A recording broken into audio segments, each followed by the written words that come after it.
Ah, no entré como administrador.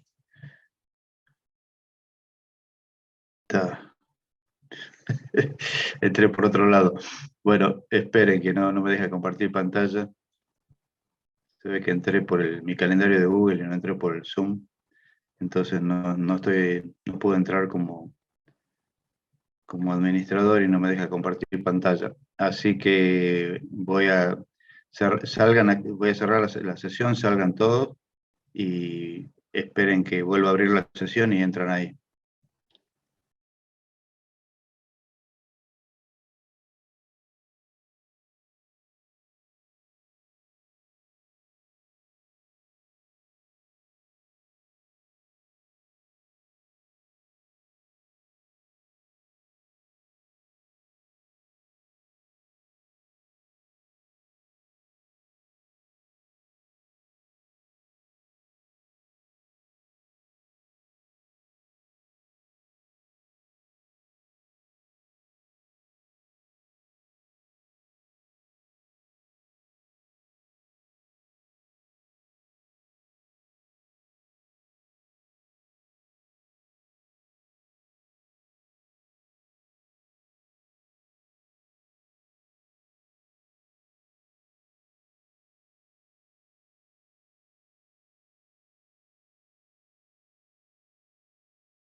Recording in progress.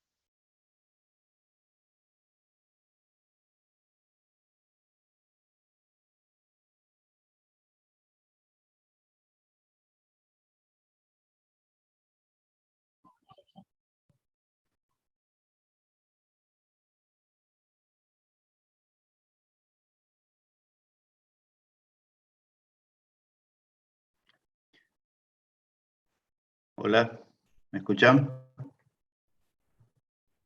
Sí, profe. Bien, bueno, ahora sí. Ahora entré desde el Zoom, está todo bien. Bien, entonces vamos a avanzar con la clase, terminar estas cuestiones que nos habían quedado pendientes. Y yo calculo que la primera parte de la clase vamos a terminar todos los conceptos teóricos que nos faltan.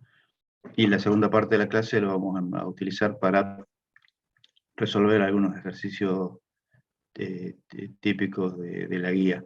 Y es con lo que vamos a continuar el viernes que viene. ¿Sí? Así que bueno, ahora les comparto la pantalla. Ahora sí puedo, parece. Y acá tendrán que estar viendo la filmina, ¿sí? ¿Están viendo acá? La filmina 43, donde habíamos quedado la clase pasada. ¿Sí? Sí. Bien.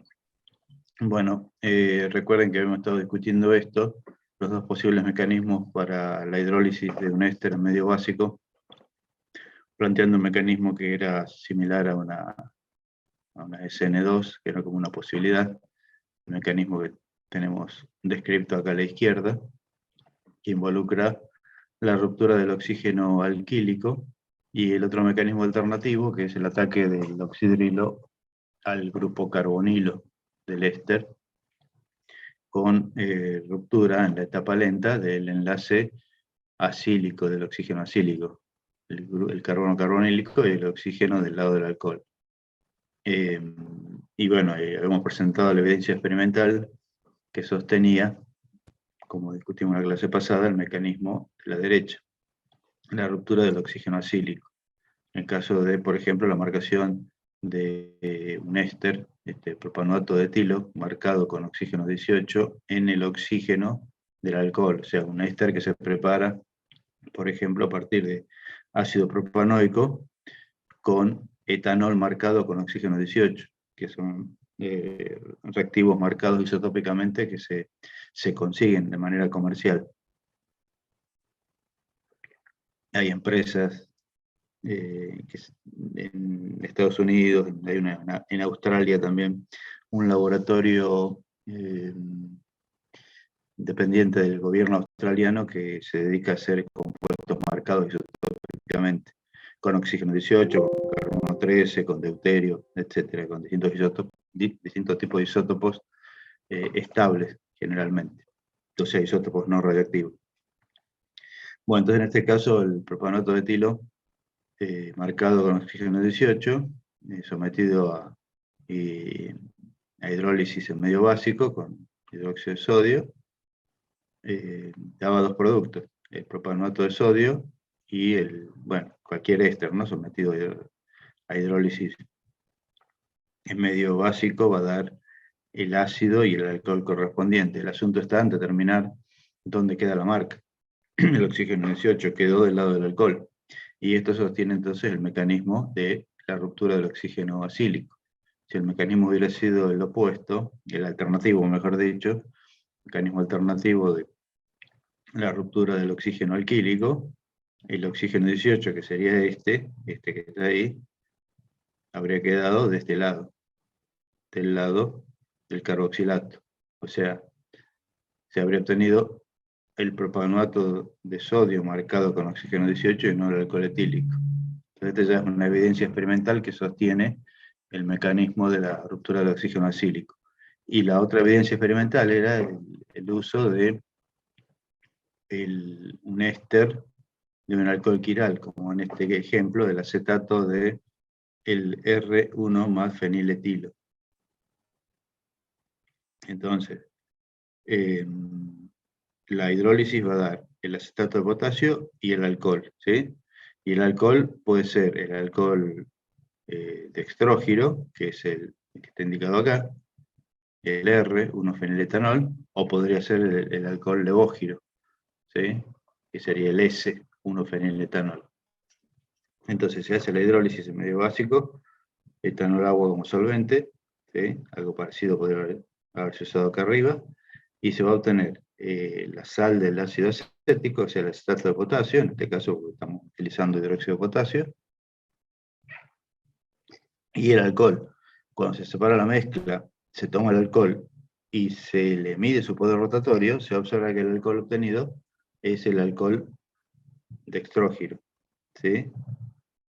Que se sabe que tiene esta configuración. El alcohol dextrógiro es el R, el alcohol levógiro es el S. Entonces, si el alcohol obtenido es el alcohol R, quiere decir que la hidrólisis del éster, formado con ese mismo alcohol, involucró la ruptura de este enlace del oxígeno, el enlace del oxígeno acílico, ¿sí?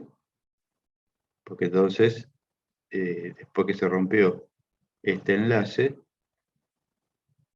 este enlace, estaba indicando al revés, este es el oxígeno alquílico, este es el oxígeno alílico, ¿sí? Viene el oxidril, lo ataca acá, se forma el intermediario tetraédrico, se rompe el enlace, el par de electrones viene para acá, y se forma entonces el alcóxido que después se protona, y mantiene su configuración, el carbono quiral, ¿sí? Si el mecanismo hubiera sido el alternativo, sería una SN2, el oxidrilo ataca por la cara opuesta, esto funciona como grupo saliente, el alcohol obtenido habría sido el alcohol S, pero no es el que se obtiene. Se analiza, se separan los productos de la mezcla, se toma el alcohol, se le mide su poder rotatorio y se verifica que es el alcohol dextrógiro. Por lo tanto, la reacción de hidrólisis del éster ocurrió sin inversión de la configuración. Quiere decir que el mecanismo correcto es de ruptura del oxígeno acílico. O sea, los dos experimentos, las dos piezas de evidencia experimental sostienen lo mismo. ¿Sí? No queda ninguna duda entonces que el mecanismo correcto es este. Es la forma de trabajar en la química orgánica, en la ciencia en general, ¿sí? En las ciencias naturales en general.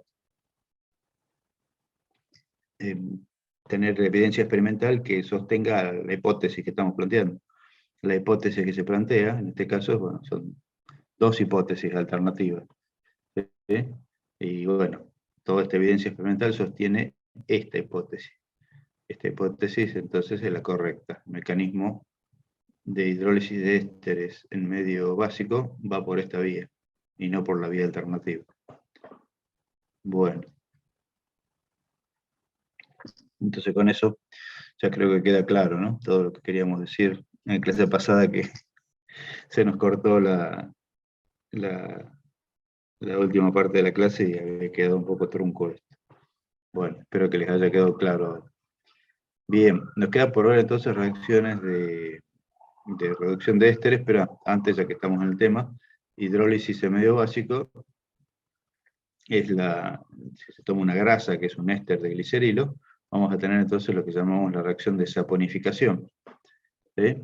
Pero es simplemente la hidrólisis de un éster en medio básico, ¿sí? Pero tomando como sustrato, como compuesto de partida, no cualquier éster, sino una grasa o un aceite, ¿sí? Un triéster de glicerilo. El glicerol es este triol, ¿sí? Todos los hidroxilos están esterificados con distintos tipos de ácidos carboxílicos. Entonces tenemos, esto puede ser un aceite, o si el peso molecular de los ácidos carboxílicos que están presentes en el triéster son de peso molecular elevado, podemos tener entonces una grasa, un sólido, ¿sí? La única diferencia entre la grasa y el aceite es el peso molecular de los ácidos carboxílicos. Recuerden que cuanto mayor es el peso molecular del compuesto, más intensas van a ser las fuerzas de London, y por lo tanto podemos pasar de un líquido a un sólido, que sería, bueno, una grasa en este caso. Y observen que la reacción no es nada más que la reacción de hidrólisis de cada uno de los carboxilatos, ¿sí? El oxidrilo que ataca el carbonilo, se rompe el oxígeno acílico, acá, acá y acá, y se va a liberar entonces el glicerol y las sales de los ácidos grasos, sales de sodio o de potasio, dependiendo de, bueno, cuál sea el hidróxido que se haya elegido para hacer la hidrólisis. Y esta mezcla de sales de ácidos grasos es lo que llamamos jabón, ¿sí? No es nada más ni nada menos que el jabón que tenemos en nuestras casas, que usamos para lavarnos las manos, es esto.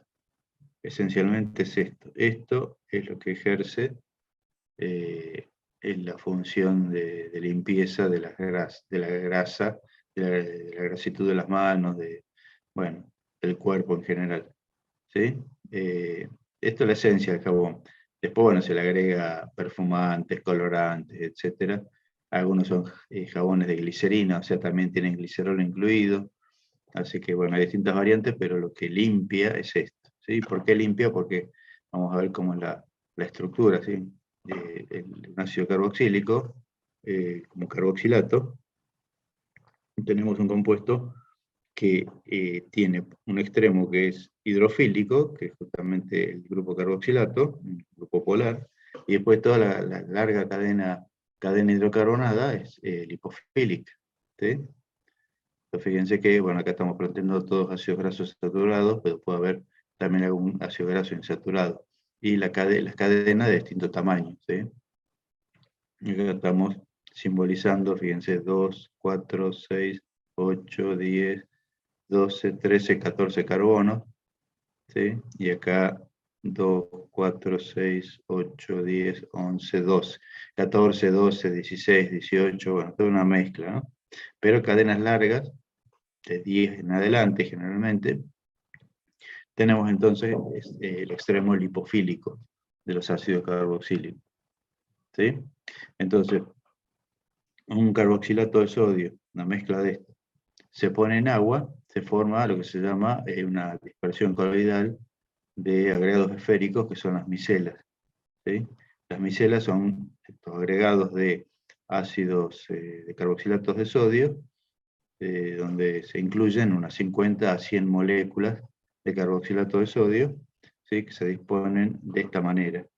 Esta sería la estructura de la micela, ¿sí? El extremo hidrofílico del carboxilato va para afuera de la micela, ¿sí? Porque es lo que va a estar en contacto con la solución acuosa. Y las cadenas lipofílicas, las cadenas hidrocarbonadas lipofílicas, van para adentro de la micela, ¿sí? Todas las colas, digamos, la cola no polar, por ejemplo, el ácido estiárico, que es el ácido carboxílico de 18 átomos de carbono, ¿sí? El ácido estiárico medio básico va a ser el estiarato, el carboxilato polar, y toda la cadena de 18 átomos de carbono, la cadena no polar. Entonces esa cola no polar va para adentro de la micela, ¿sí? Y por afuera tenemos los carboxilatos. Entonces observen que nos queda una especie de esfera, ¿sí? Una esfera lipofílica que puede incluir la grasa que está en contacto con el jabón y la solución acuosa, ¿sí? Entonces, la grasa va a quedar ocluida acá dentro de la micela, y la micela va a viajar en el agua, ¿sí? Y por lo tanto vamos a poder sacar la grasa de la mano, ¿sí? Si tengo la mano aceitosa y la pongo bajo el agua, así como nada más, sin jabón, sabemos que no se va el aceite o la grasa de la mano, ¿sí? Ahora, si tomo jabón y me refriego el jabón en las manos, se va la grasa, justamente, se va por esto, ¿sí? La grasa queda ocluida dentro de la micela y de ahí viaja arrastrada por el agua. Bueno, los detergentes cumplen una función similar a los jabones, ¿sí? La diferencia entre un jabón y un detergente es que el extremo hidrofílico del jabón es un carboxilato, el extremo hidrofílico de un detergente generalmente es un sulfato. Por ejemplo, el lauril sulfato de sodio, ¿sí? También llamado sodio dodesilsulfato, conocido por esta sigla. Sodio dodesilsulfato, el SDS, es un detergente muy usado en la bioquímica. Ya lo van a ver ustedes. Acá les queda la pregunta para que, si alguno tiene curiosidad, vaya a algún libro de bioquímica, busque en el índice temático detergentes o sodio desilsulfato, y ahí va a tener una idea para qué lo va a usar en algún trabajo práctico de bioquímica y en la bioquímica en general, ¿sí? Pero como material para lavar los platos, ¿sí? O sea, usamos generalmente detergente para lavar los platos porque, bueno, tienen mayor eficiencia, son más concentrados. Entonces, el jabón lo reservamos para lavarnos las manos y el detergente para lavar los platos. Pero bueno, a veces cuando tenemos mucha grasa en las manos, un mecánico que está trabajando con motor de un auto, que es todo sucio, con grasa negra, generalmente se lava las manos con detergente y no con jabón. La función es la misma, fíjense, la larga cadena lipofílica, en este caso de 12 carbonos, esto viene del alcohol laurílico, el alcohol de 12, y el extremo polar, que en este caso es el grupo sulfato. ¿Sí? Bueno, algo práctico de la vida diaria. Bien, ahora vamos a ver entonces las reacciones de reducciones de éster. ¿Sí? Si tenemos un reductor fuerte como el hidruro de litio de aluminio, que ya conocemos, observen que el carboxilato del éster se reduce y tenemos alcoholes de los dos lados, ¿sí? El alcóxido primario del lado, o sea, la reducción en realidad es esta, ¿no? La del carbonilo del ácido carboxílico. Ahí tenemos la reducción, el alcóxido primario, y el otro sería como una especie de subproducto, el alcóxido del lado del alcohol, ¿sí? En principio lo que se busca es el alcóxido primario, que nos da lugar al alcohol primario, cuando la mezcla la acidificamos, ¿sí? Por ejemplo, el fenilacetato de etilo, si lo trato con hidrolitio de aluminio y después la hidrólisis en medio ácido, voy a obtener el 2-feniletanol, Este es el subproducto, este no me interesa, ¿sí? Me interesa reducir este carbonilo y obtener este alcohol. ¿Sí? Este va a estar presente en la mezcla, por supuesto, pero bueno, de alguna manera lo tengo que separar. Lo tengo que sacar de la mezcla si yo quiero este producto como objetivo de mi proceso de síntesis. ¿Sí? Bueno, fíjense que acá está descrito el mecanismo de la reducción de una manera más adecuada a lo que habíamos visto antes, porque no hay un hidruro volador, sino que el hidruro, como estamos viendo acá, el anión hidruro sale del reactivo, del hidruro de litio de aluminio. ¿Sí? Entonces el anión hidruro viene de este enlace, hidrógeno-aluminio, el par de electrones viene para acá, el hidrógeno se unió entonces al carbonilo, se formó este intermediario tetraédrico en la primera etapa de la reacción, como vemos. Esto es un alcóxido de litio, este intermediario tetraédrico. ¿Sí? Y esto se reordena, el par de electrones viene para acá, y se rompe el enlace carbono-oxígeno del lado del alcohol. Y se va esto entonces como alcóxido. Acá falta la prima, ¿no? R', acá se escapó esta prima. R' alcóxido de litio. ¿Y qué se obtuvo en la primera etapa? Perdón, en la segunda etapa de la reacción, o sea, la descomposición del intermediario tetraédrico, cuando se elimina el alcóxido, observen que el producto formado inicialmente es un aldehído, ¿sí? Pero hay un exceso de este reactivo, y este es un reactivo que tiene, por cada mol de hidruro de litio de aluminio, tiene 4 moles de hidruro. O sea que esto, en este medio, va a seguir reaccionando.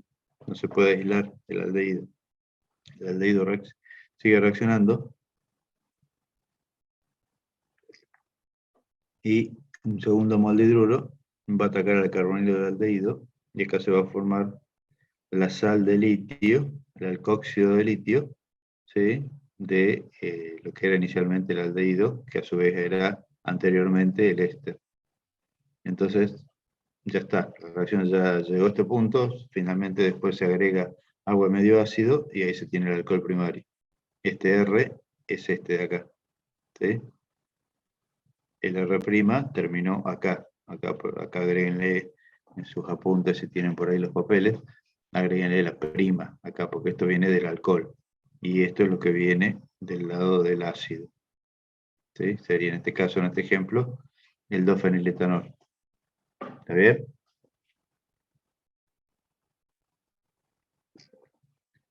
¿Vamos bien? ¿O se durmieron? ¿Sí? ¿Me escuchan? Profe. Bien. Bueno, veamos entonces ahora, después vamos a ver otras reducciones. Acá otros ejemplos, fíjense, distintos ésteres de distinta complejidad, 2-pentanoato de etilo, tratado con hidrolitio de aluminio, y después la hidrólisis en medio ácido. De este lado vamos a tener entonces el alcohol que nos interesa, que sería el 2-penten-1-ol. El resto es el etanol, ¿sí?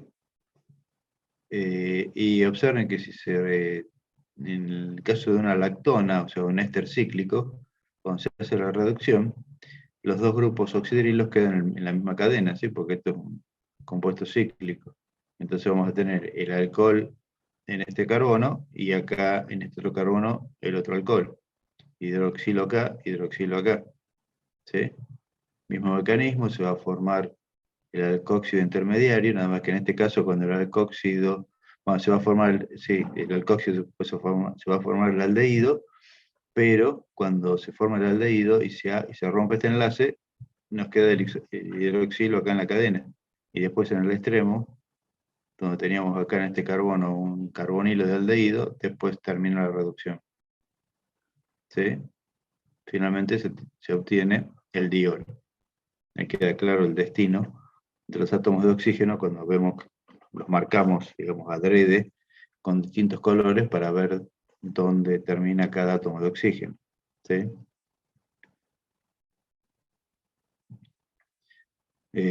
Bueno, ahora, ¿cómo podemos hacer la reducción de ésteres a aldehído? Que no pase de largo hasta el alcohol primario.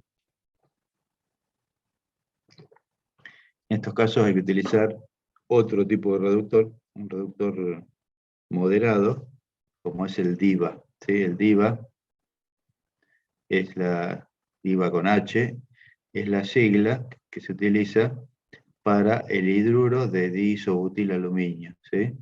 Bueno, sigla que está en inglés, ¿no? El hidruro de diisobutilaluminio o diisobutilaluminio hidruro. ¿Sí? Entonces, el compuesto es este. El hidruro de aluminio y los otros dos enlaces posibles para el aluminio, que recuerden que es un elemento trivalente, está dado por dos cadenas de isobutilo. ¿Sí? Entonces fíjense que este es un reductor que tiene un solo mol de hidruro por mol de compuesto. ¿Sí? Entonces, la reducción, la primera etapa, el hidruro va a atacar al carbonilo, ¿sí? Se va a formar el intermediario tetraédrico que se va a reordenar, ¿sí? Como por ejemplo acá, ¿sí? Se forma el intermediario tetraédrico que se reordena. Esto viene por acá, se rompió el enlace, se va al alcóxido. ¿Y qué quedó? Quedó el aldehído. ¿Sí? Quedó el aldehído, pero se consumió el hidruro. Entonces ponemos mol a menos 78, se aísla el aldehído, que no sigue reaccionando. Y después cuando se corta la reacción con agua medio ácido, el alcóxido del lado del alcohol se transforma en etanol, en alcohol en general. ¿Sí? Bueno, la única precaución, observen que hay que hacerla a baja temperatura, menos 78. Pero como ya les mencioné otras veces, menos 78 es una temperatura común en el laboratorio de química orgánica porque se obtiene con un baño de acetona y hielo seco. No es nada muy exótico. Parece exótico, sí. O sea, para cualquiera que no estudie química, suena raro, ¿no? Acetona y hielo seco. Pero dentro de un laboratorio de química es una temperatura, me refiero a que no hay una tecnología muy sofisticada para tener esa temperatura, ¿sí? Simplemente un baño con acetona al cual se le va tirando hielo seco hasta que se llegue a esa temperatura. Algo bastante casero, si se quiere. Bueno, nos falta ver reacciones con Grignard, ¿sí? Los ésteres, al igual que otros derivados de ácido, también reaccionan con reactivo de Grignard y también dan alcoholes terciarios. ¿Sí? Observen este ejemplo. Reactivo de Grignard preparado a partir de bromobenceno, del bromuro de fenilmagnesio, ataca el carbonilo y obtenemos el alcohol terciario. No hay forma de parar en la acetona. ¿Sí?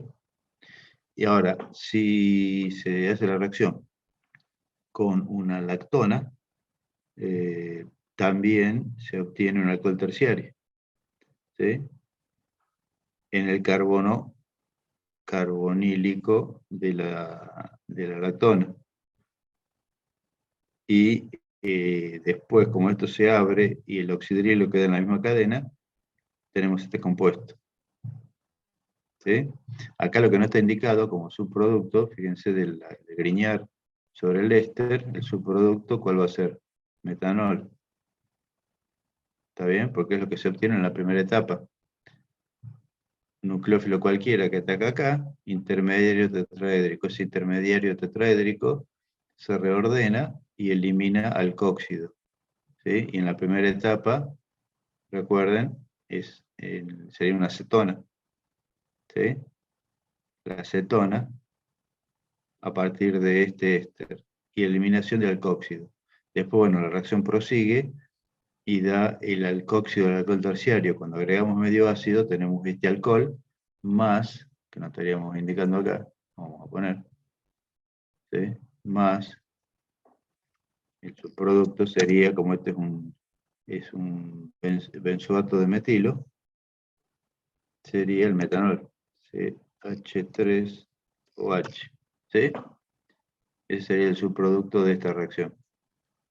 Entonces, si hacemos la reacción de Grignard con un éster cíclico, o sea, con una lactona, el oxidrilo, del lado del alcohol, termina en la misma cadena. ¿Sí? Entonces, fíjense que son 2 moles de bromuro de metilmagnesio que van a atacar acá. Entonces, en este carbono tenemos el alcohol terciario. Y en este carbono de acá, el oxidrilo, el alcohol primario. ¿Sí? Entonces, fíjense que si se numera, vamos a numerar para que quede claro. Si se numeran los carbonos de la lactona, vamos a ver, ¿sí? Que este es 1, ¿sí? Este es 2, este es 3, 2, 3, 4 y este sería 5. ¿Sí? No pongo todos los números para no sobrecargar la imagen. El carbonilo es 1 y donde está el oxígeno del lado del alcohol sería el 5. Entonces, a la hora de contar en la cadena del diol final, ¿qué tenemos? Este carbono de acá es el 1. Bueno, son los últimos 10 minutos de este primer bloque. Bueno, este es el 1 y este es el 5. ¿Sí? Contándolos como los puse al principio. Obviamente, para nombrar el compuesto es al revés. ¿Está bien? Porque este sería el 1, desde el punto de vista de la nomenclatura, 2, 3, 4, 5. Por eso es el 5-metil, 1,5-hexanodiol. Pero, ¿sí? Para ver cómo se originó esto, tenemos que recordar esto. La reacción ocurre acá, en este carbonilo. ¿Está bien? Entonces acá se va a formar el alcohol terciario y acá va a quedar el oxidrilo, que simplemente es la apertura de la ruptura de la unión del oxígeno acílico. ¿Sí? Queda claro, ¿no? Fíjense, cuando hay dudas sobre cómo es el mecanismo, dónde terminan los carbonos, lo que corresponde hacer es numerar. Numeramos los carbonos del sustrato y entonces vamos a tener una idea de cómo relacionar el producto final con el sustrato. Ver cuál es el destino de todos los carbonos, dónde van a parar. Bueno, esperen que deje pasar.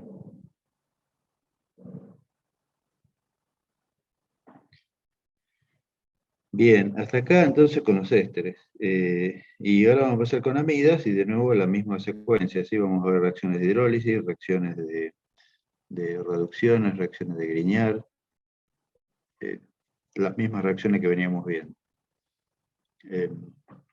Pero ya como lo que discutimos en la clase pasada, ya sabemos que las amidas están en el fondo de la tabla, digamos, en cuanto a la reactividad dentro de los derivados de ácido. ¿Sí? Entonces las condiciones de hidrólisis o alcohólisis son condiciones bastante enérgicas, que necesita una catálisis ácida o básica, digamos, en condiciones no habituales, por ejemplo, clorhídrico 6 molar, ¿sí? Calentamiento prolongado con clorhídrico 6 molar para poder hidrolizar una amida al ácido carboxílico. ¿Sí? Y calentando, solución concentrada de ácido, podemos llegar a partir de la amida, en este caso la N-acetil-acetamida, al ácido carboxílico y la amina protonada, porque, bueno, se va a liberar la amina, pero estamos medio ácido, entonces la amina se va a obtener protonada. Bueno, distintos ejemplos, el N-metiloensamida, fíjense, acá, perdón, una reacción de alcohólisis, de transformación de la amida en un éster, ¿sí? Formación de benzoato de etilo. Por supuesto que este no es el mejor método para preparar un éster, como ya vimos, ¿no? salvo que, bueno, no exista o por alguna razón se terminó en la amida, y de esa amida tiene que ser sí o sí la fuente del éster, ¿sí? Entonces ahí, bueno, habría que hacer una reacción de este estilo. Pero si uno puede elegir el método para preparar un éster, si tiene opciones dentro del laboratorio, este sería el método, digamos, no sería para nada el método de elección, ¿no? O sea, uno buscaría partir del ácido carboxílico transformado en un cloruro de ácido, ¿sí? Cloruro de benzoilo. Cloruro de benzoilo con el alcohol me va a dar el éster con un rendimiento excelente. Y la reacción va a ser muy simple. No es el caso de esta reacción, ¿sí? Bueno, recuerden que la catálisis ácida es porque, bueno, tenemos el intermediario tetraédrico, ¿sí? Si estamos en medio ácido, el grupo aminos, acá estamos pensando en una amida sencilla, ¿no? La acetamida. Fíjense, este intermediario tetraédrico proviene de la acetamida, ¿no? A ver, ahí. Acá estamos planteando, perdón,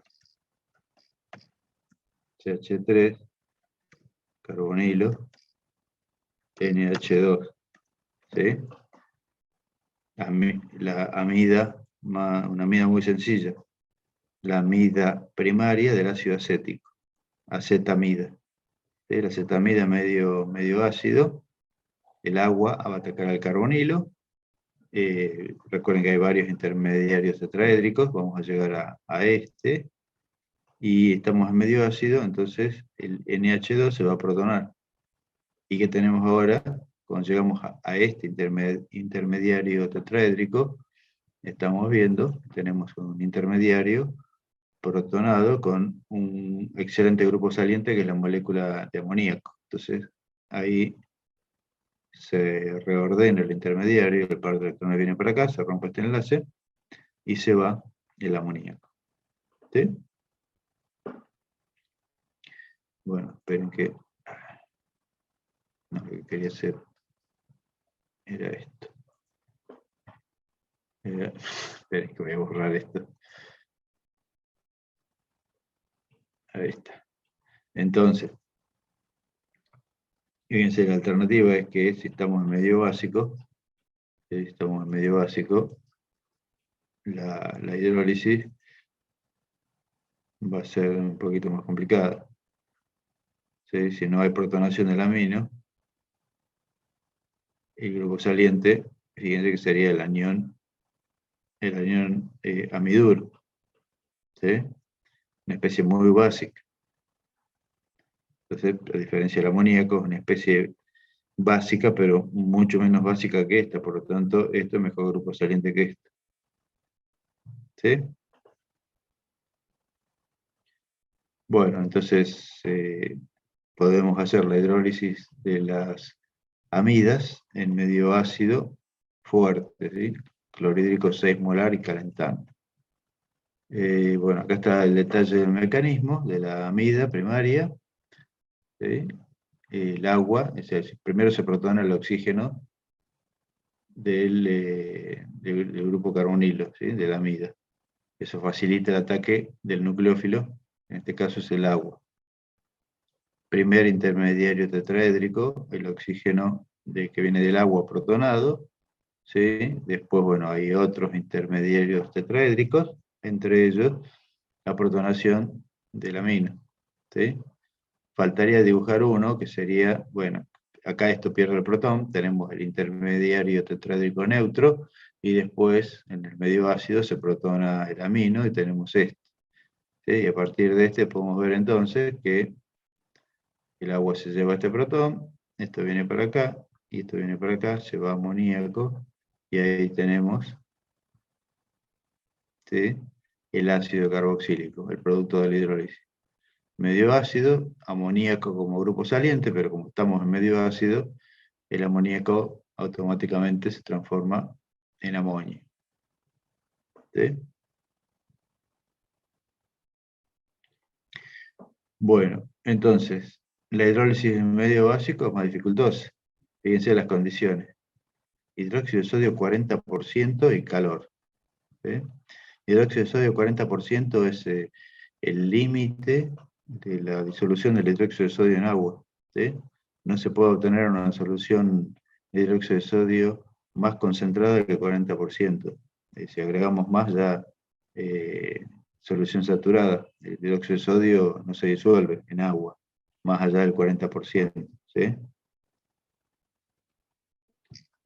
O sea, 40% significa 40 gramos de hidróxido de sodio en 100 gramos de agua. ¿Sí? O sea, es más o menos 100 mililitros de agua. Algo, ustedes lo piensan, es algo complicado para preparar, digamos, algo muy, muy, muy básico. Se está por cortar en cualquier momento. Recuerden que retomamos con el mismo bloque, ¿sí? Bueno, hay que también prepararlo con cuidado porque es muy, perdón,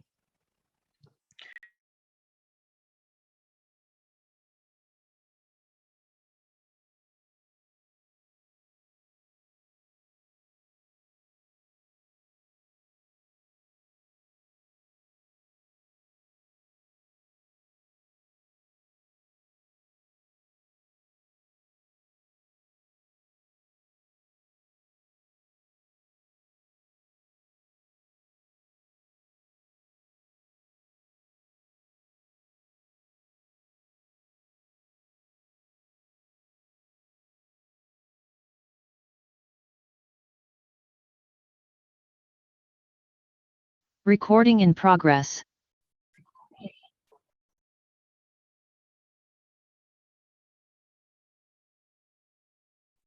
hola, ¿me escuchan? Sí, Sí, profe. profe. Bien, bien, estamos de vuelta, volvieron rápido todos, muy bien, bueno, bien, vamos a volver a compartir la pantalla, estamos acá. ¿Están viendo? La Filmina 50.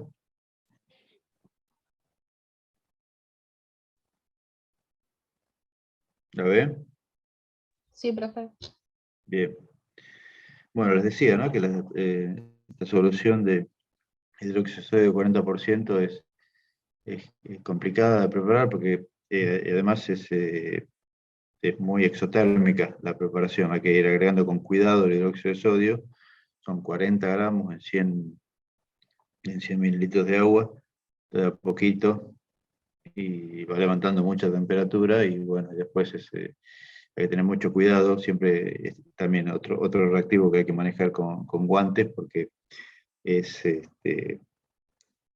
no me sale el término, no diría corrosiva la solución, pero es peligrosa, ¿sí? Porque es la sensación cuando uno toca una base muy concentrada, es como que la piel queda como si hubiera sido defoliada, o sea, como si hubiera pasado, no sé, una lima por la piel, una sensación un poco rara.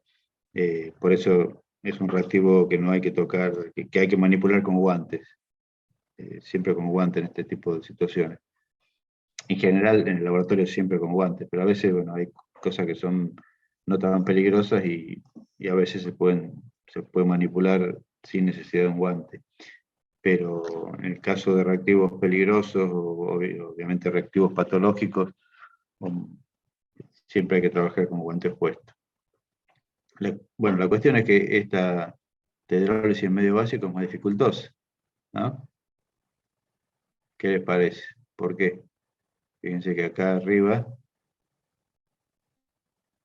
tienen una posible respuesta a esta pregunta, ¿no? ¿Por qué es más difícil la reacción en medio básico?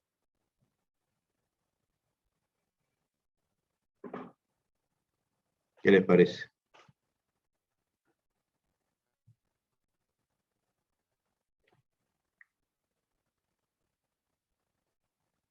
Porque no se protona la mina. Esa es una razón, ¿sí? Fíjense que también podemos discutir la primera etapa, ¿no? Es del ataque del nucleófilo al carbonilo. Porque decimos, bueno, este carbonilo está activado porque está protonado, pero acá el nucleófilo es agua. Acá el nucleófilo sería oxidrilo.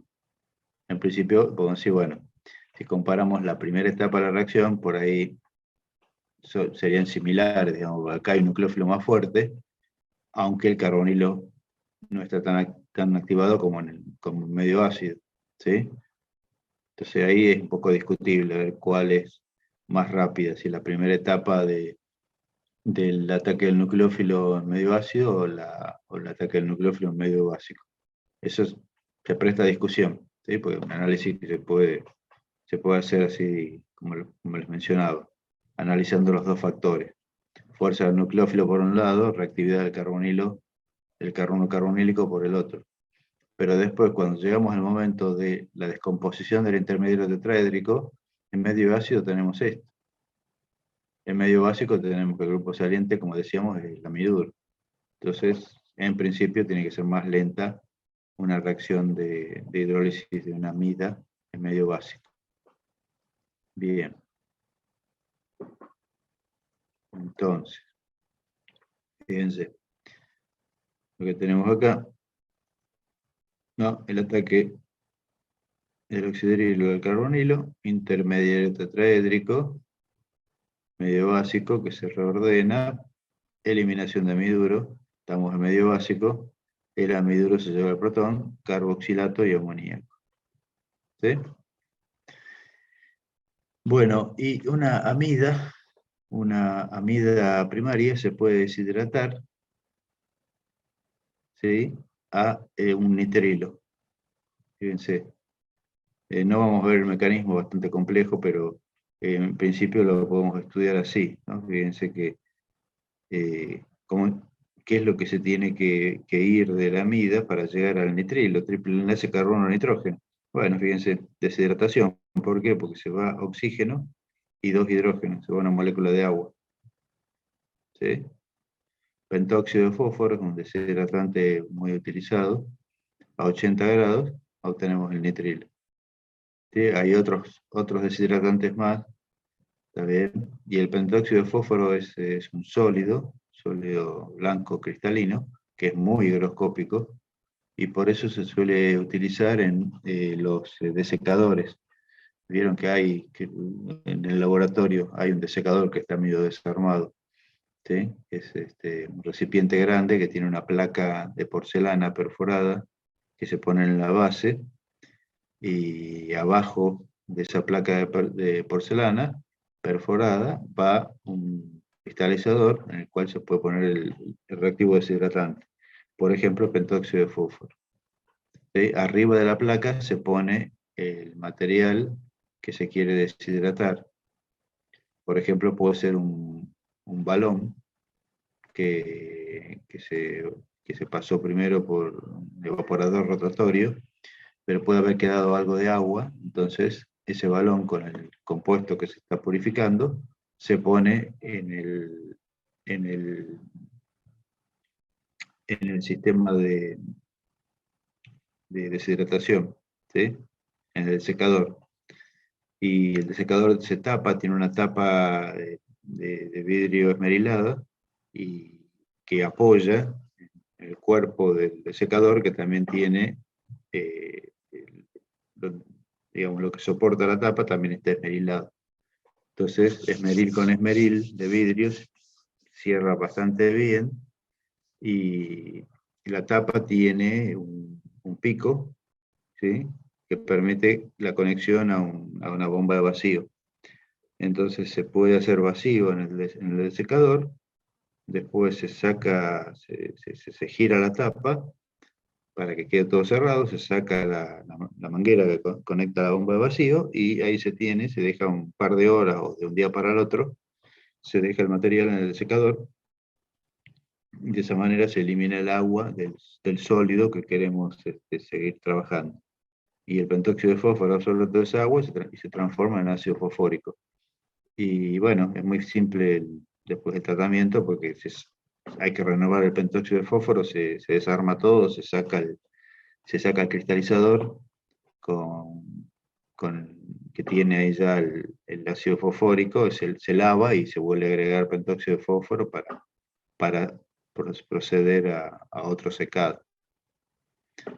Bueno, fíjense que otra alternativa es utilizar esto, que recuerden, lo vimos ya, ¿no? Para otras reacciones. ¿Cómo se llamaba este?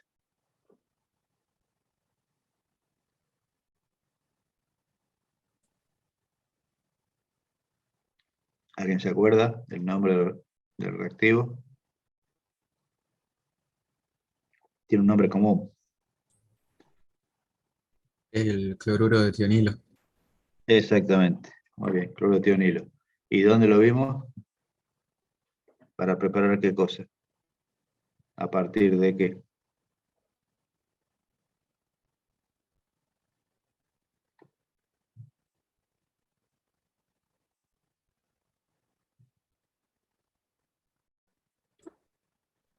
Segunda parte de la Era materia. para, a partir de un alcohol, preparar un halogenuro alquilo, ¿no? Ujú. Exactamente. Para eso. ¿Sí? Se formaba un clorosulfito, el intermediario, que después era atacado por el cloruro, y ahí teníamos finalmente el halogenuro del cloruro a partir del alcohol. Era un muy buen método para poder preparar cloruros a partir de alcoholes. En este caso lo estamos utilizando como un reactivo de deshidratación. La amida primaria está el nitrilo y su producto, dióxido de azufre y clorhídrico.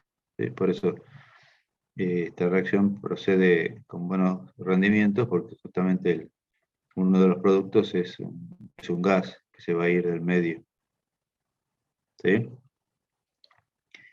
Bueno, y las reducciones, fíjense, con hidruro de litio de aluminio, que van a dar aminas. ¿Sí? Porque se reduce el carbonilo. El carbonilo pasa a un CH2. Por lo tanto, ¿qué vamos a tener? Una amina primaria, una amina secundaria, una amina terciaria.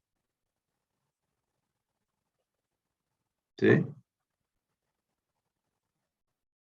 Por ejemplo, acá, fíjense, la N-metil dodecanamida con hidruro de litio de aluminio, hay 2 moles de hidruro que entran al carbonilo. Y se obtiene entonces la amina, en este caso, como partíamos de una amida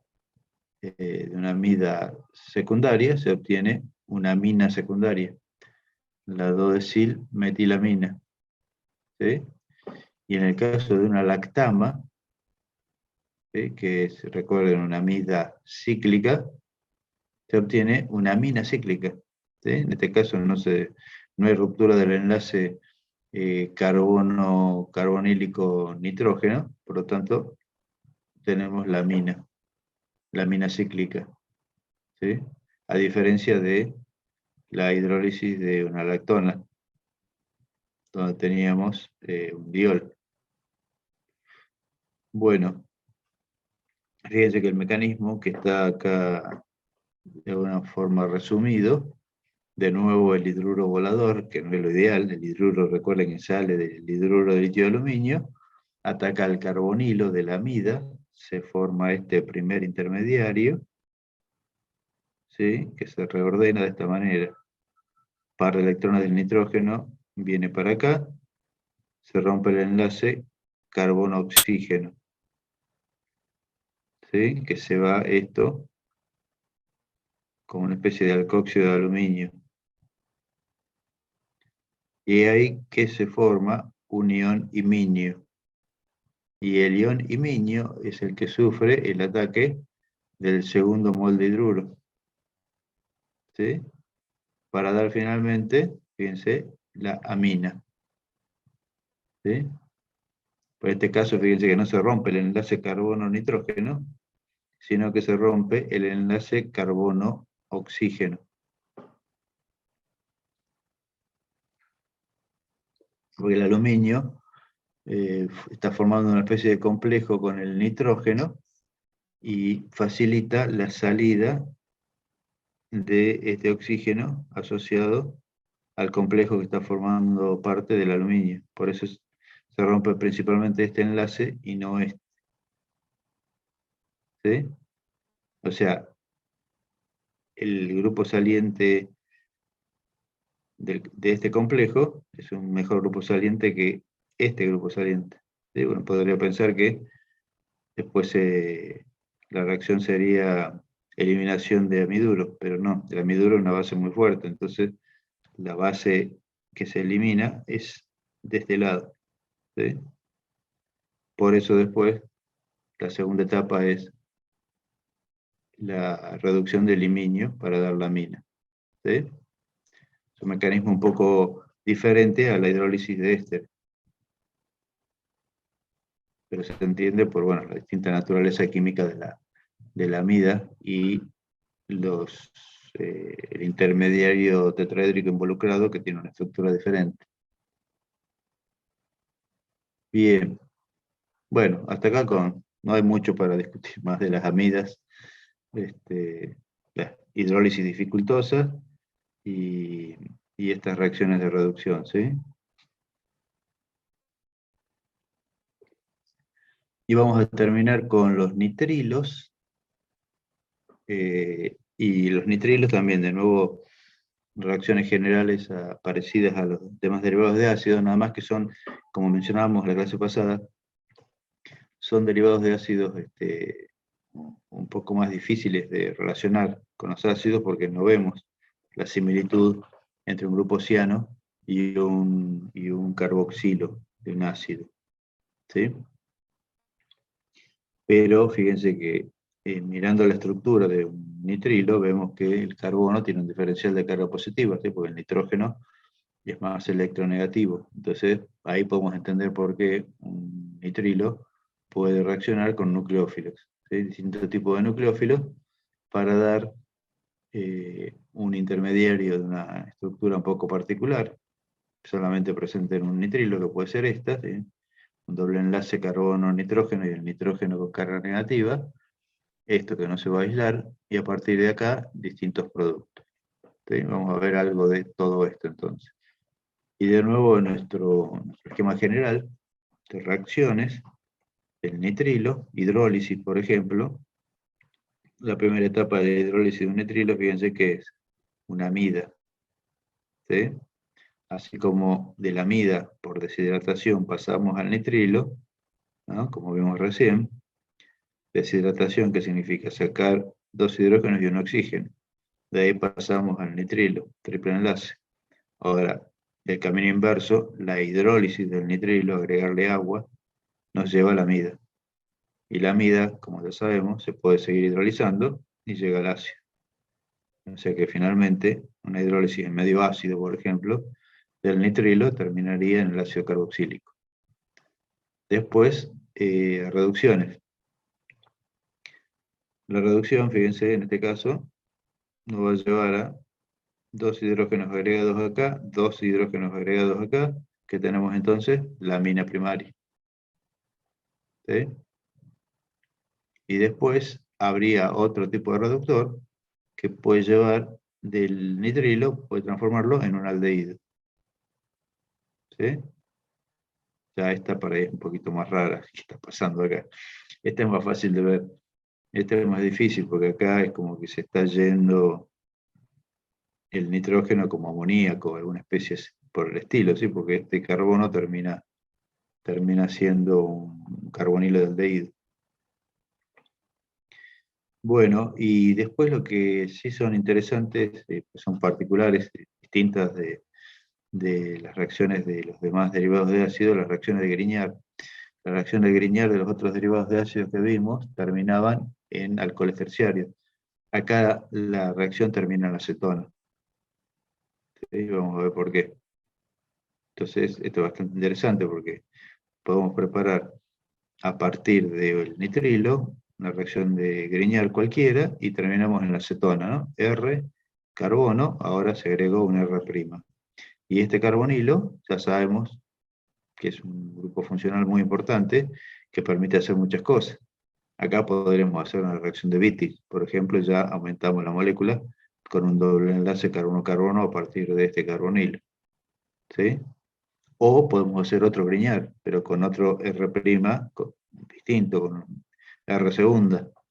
Entonces ahí sí llegaríamos a un alcohol terciario, pero en una estructura diferente, con R1 y R2, ¿sí? No con 2 moles de R1, que sería el griñar obtenido, el alcohol terciario, perdón, obtenido a partir de la reacción de un éster con un reactivo de Grignard. Alcohol terciario con 2 moles agregados de un R', por así decirlo. ¿Sí? Acá sería distinto. Hacemos la acetona y después esa acetona la hacemos reaccionar con otro Grignard diferente.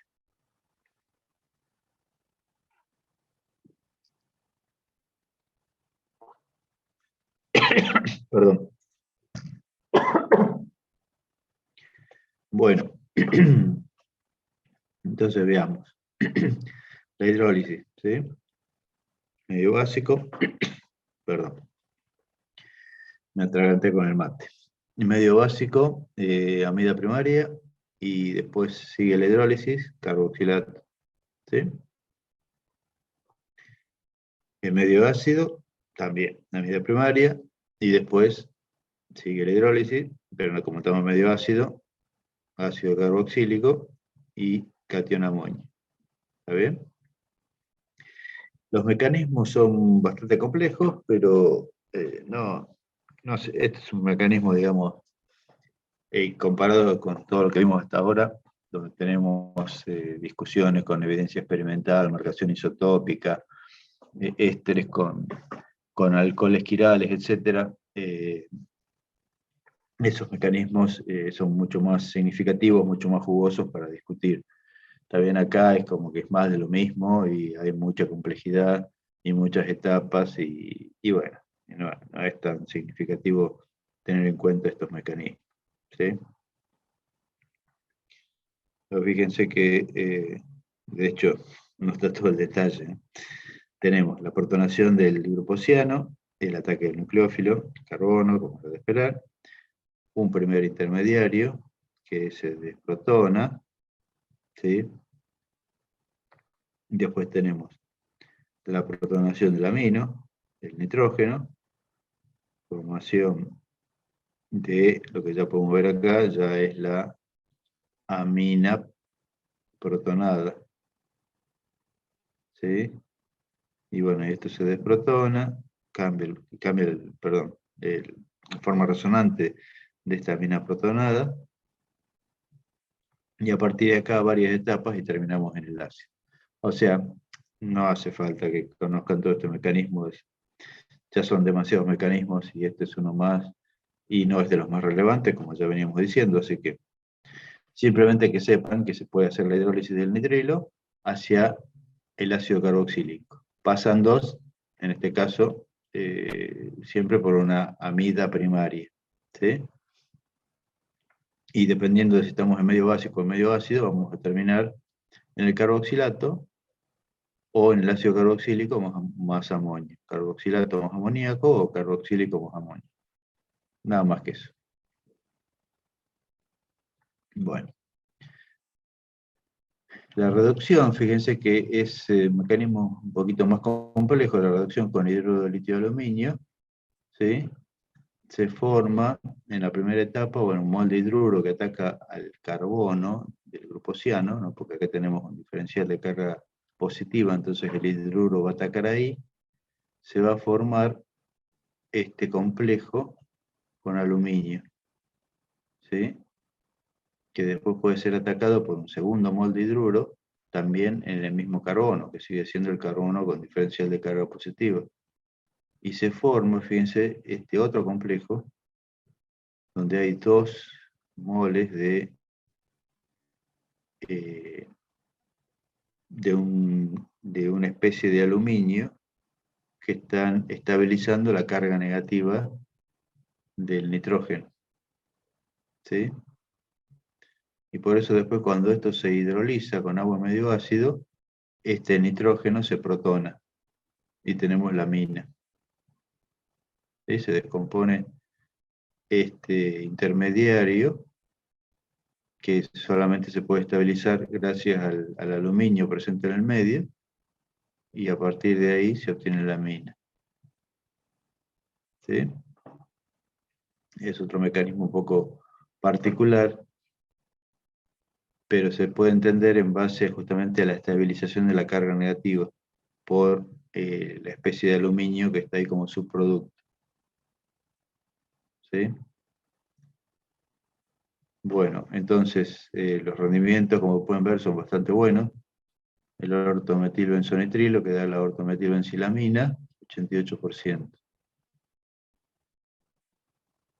Sí, fíjense que en realidad la reducción, los 2 moles de hidruro que provienen del reactivo del hidrolitio aluminio, entran al carbono del grupo ciano.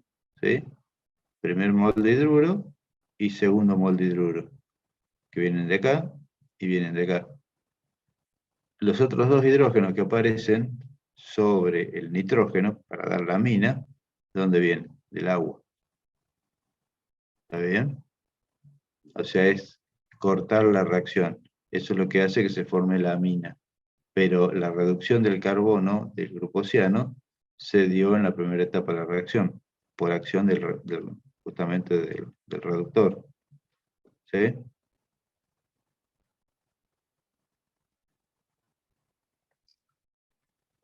Bien. Entonces acá, ¿qué está pasando? Bueno, este otro, el DIVA, ¿no? Que ya lo vimos, diisobutil hidruro de aluminio, tolueno menos 78, fíjense que así como reducía ésteres a aldehídos, también funciona en el caso de los nitrilos como reductor, digamos, moderado. La reducción termina en el aldehído. ¿Sí? No vemos el mecanismo. Medio Profe, complicado. ¿y cuál Sí, era la función del tolueno en esa reacción? el tolueno es solvente, Ah, bueno, gracias. ¿sí? Como el éter etílico acá. ¿Sí? Recuerden que estas reacciones que estamos planteando, la gran mayoría de estas reacciones, salvo por ahí las reacciones radicalarias que vimos al principio con, este, con hidrocarburos sencillos, la gran mayoría de estas reacciones son reacciones en fase condensada, o sea, en solución. ¿Sí? Entonces necesitamos un solvente. Y bueno, éter etílico, tolueno, distintos. Recuerden que ahora es un poco más de cultura química, ¿sí? Ustedes tienen que ir pensando, bueno, ¿qué es ese reactivo? Y si tienen alguna duda sobre el estado físico del reactivo, van hoy en día, tienen la enciclopedia universal infinita, gracias a la magia de Internet, y bueno, van a saber enseguida, si quieren ir a una base de datos confiable, van al PubChem o van a ChemSpider, como ya mencionamos en su principio, en el principio de la materia. O si no, ponen tolueno y les va a aparecer Wikipedia, que también dentro de todo es una fuente de información bastante confiable. Ahí van a ver al costadito las propiedades de constantes físicas de todos los compuestos y se van a dar cuenta si es líquido, si es gaseoso, si es sólido. Van a tener datos de punto de fusión, punto de ebullición y, bueno, y muchos datos más. Y eso también, por supuesto, accesible a partir de PubChem o de ChemSpider. Así que cualquier duda a la enciclopedia. Bien, este mecanismo no lo vemos, ¿sí? Simplemente que está presentado ahí, reductor moderado, permite pasar del nitrilo al aldehído. Bien, en la reacción con reactivo de Grignard, fíjense que termina en acetona, tampoco profundizamos mucho en el mecanismo de justamente la hidrólisis. ¿Sí? El reactivo de Grignard ataca al carbono del grupo ciano, se forma este anión imina. ¿Sí? Este anión imina ya no es atacado por un segundo mol de Grignard. Es como que el diferencial de carga positivo de este carbono ya, digamos, no es tan significativo como el de este. ¿Sí? Por eso, una vez formada el anión imina, ¿sí? no, no hay posibilidad del ataque de un segundo mol de Grignard. ¿Sí? Porque podemos pensar, incluso si escribimos una forma resonante para el anión imina, tendremos una carga negativa acá, ¿no? Par de electrones que viene para acá y otro par de electrones que viene sobre el carbono. ¿Sí? Entonces, de esa manera vemos que tenemos una carga negativa sobre el carbono. Eso hace que esta especie no pueda ser atacada por un segundo mol de Grignard. Por eso la reacción termina en el anión imina, que después se hidroliza. Al agregarle agua, hay una hidrólisis y ahí terminamos en la acetona. Entonces, haciendo la reacción de cualquier nitrilo con Grignard, vamos a tener la acetona.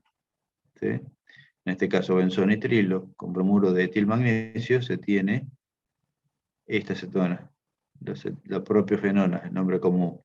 ¿Sí? La feniletilcetona, conocida como propiofenona. ¿Sí?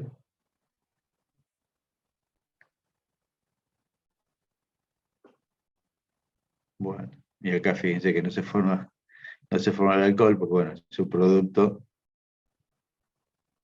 no hay alcohol. Esta pregunta no me gustó. Observen, el subproducto acá es amoníaco, ¿sí? No puede haber nunca un alcohol.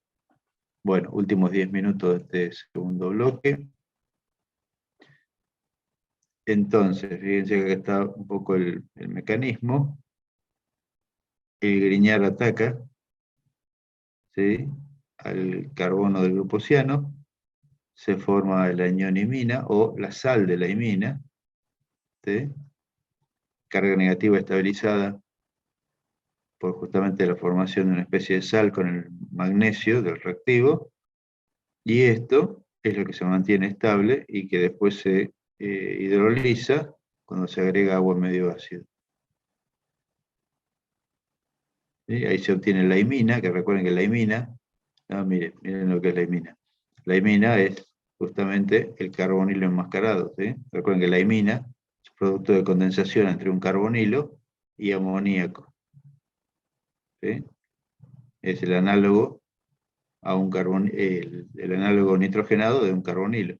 Eso lo vimos en su momento. ¿Sí? Reacción de amoníaco con un carbonilo o de una amina primaria con un carbonilo, teníamos la base de Schiff. Acá tenemos la imina, que es esto, se hidroliza, da la acetona, ¿no? Recuerden que para preparar iminas íbamos de la derecha hacia la izquierda.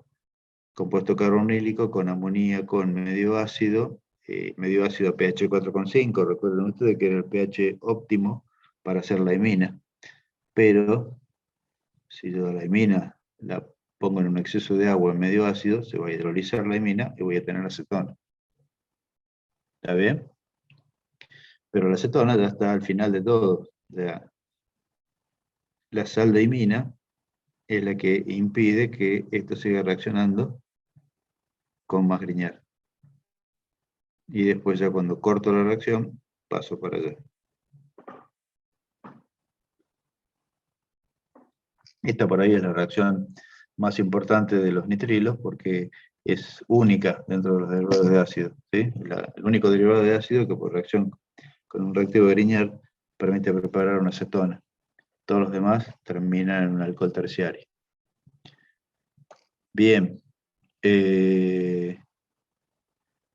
Hasta acá con todas las reacciones de derivados. ¿Sí? Un gran cúmulo de reacciones, pero recuerden que todas englobadas en el mismo paraguas, ¿sí? Porque son reacciones muy parecidas. ¿Qué vimos? Reacciones de hidrólisis, tanto medio ácido como medio básico. ¿Sí? Reacciones de preparación de ésteres, por ejemplo, el caso de los derivados de ácido más reactivos. Reacciones de reducción, reacciones de Grignard. ¿Sí? Amonólisis en algunos casos.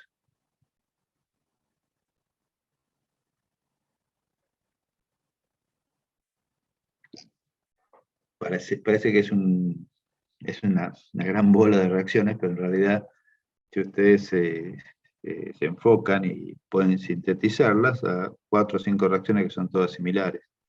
¿Sí?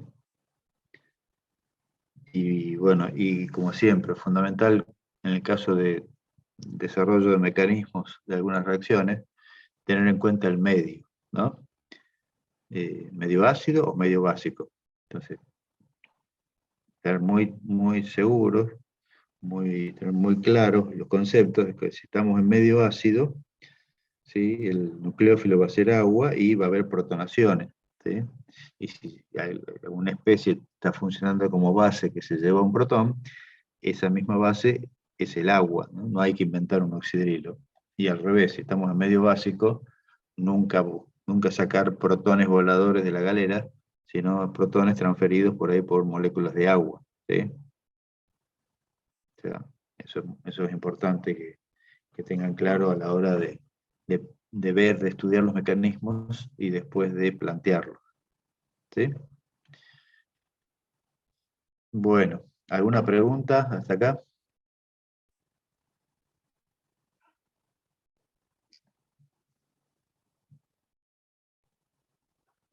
¿Nada?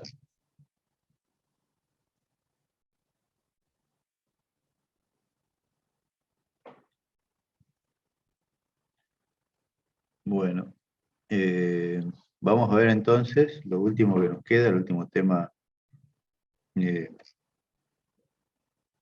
que ya involucra otro tipo de reacciones, ¿sí?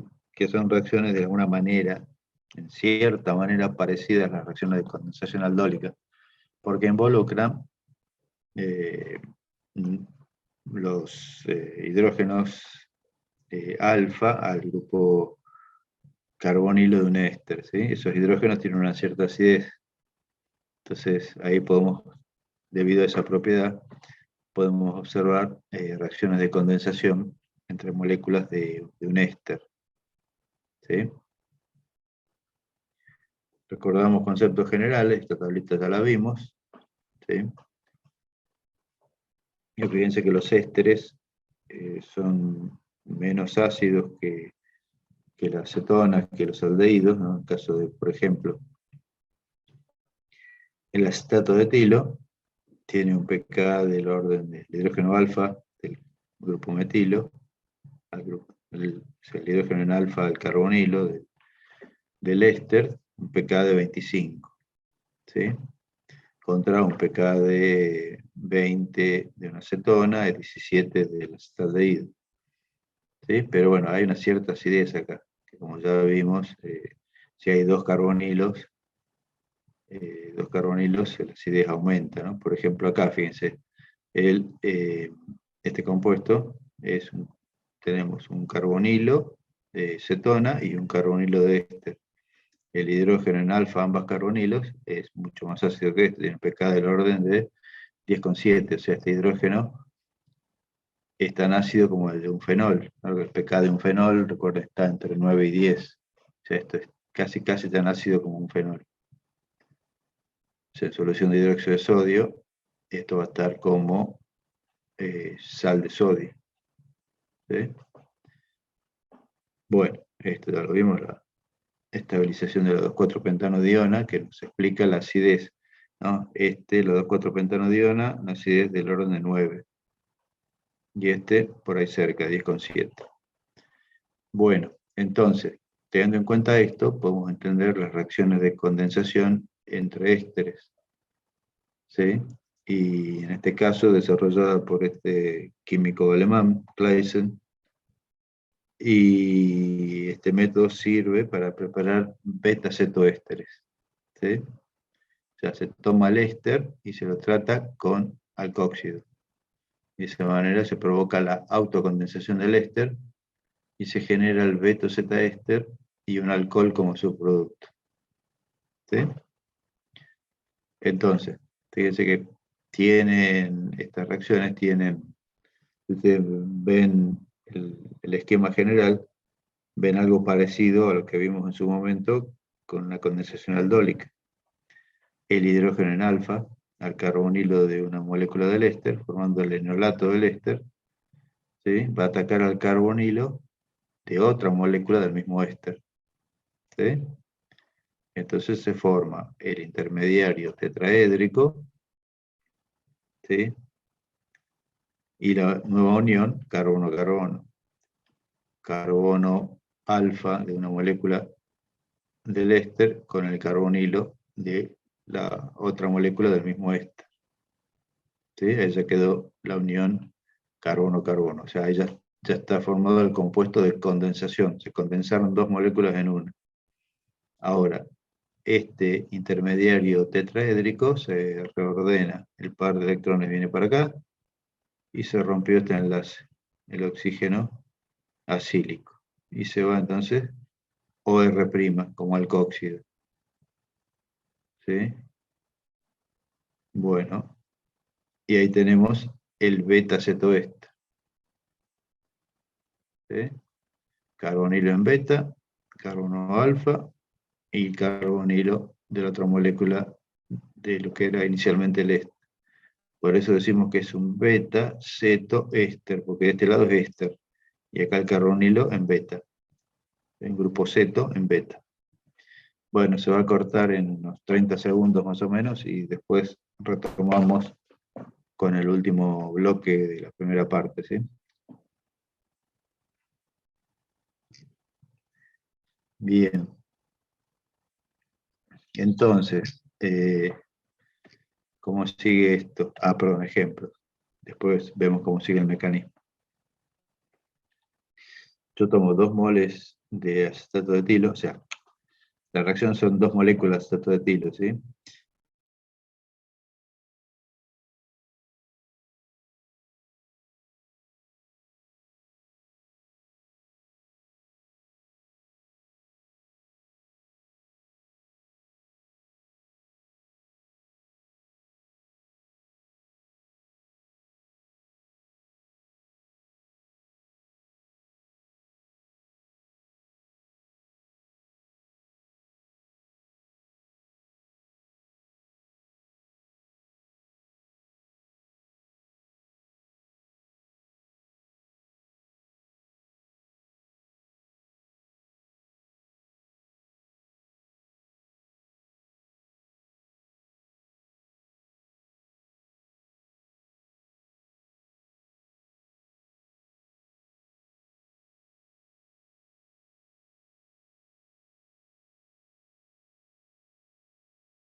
Están Recording in incorporando los progress. demás. Vamos a volver a compartir pantalla.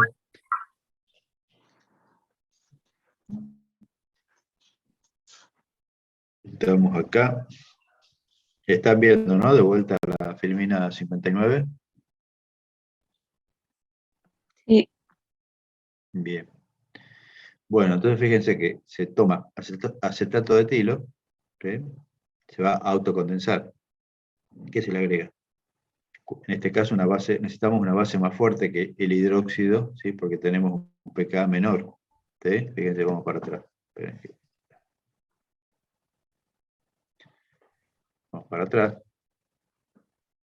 El pKa de una acetona, de un aldehído, 1720, utilizando hidróxido de sodio, se puede formar el enolato del aldehído con buen rendimiento, y por lo tanto la autocondensación del aldehído va a proceder con hidróxido de sodio. En el caso de un éster, tenemos un pKa menor, un pKa mayor, quiere decir que el compuesto, este hidrógeno en alfa, no es tan ácido.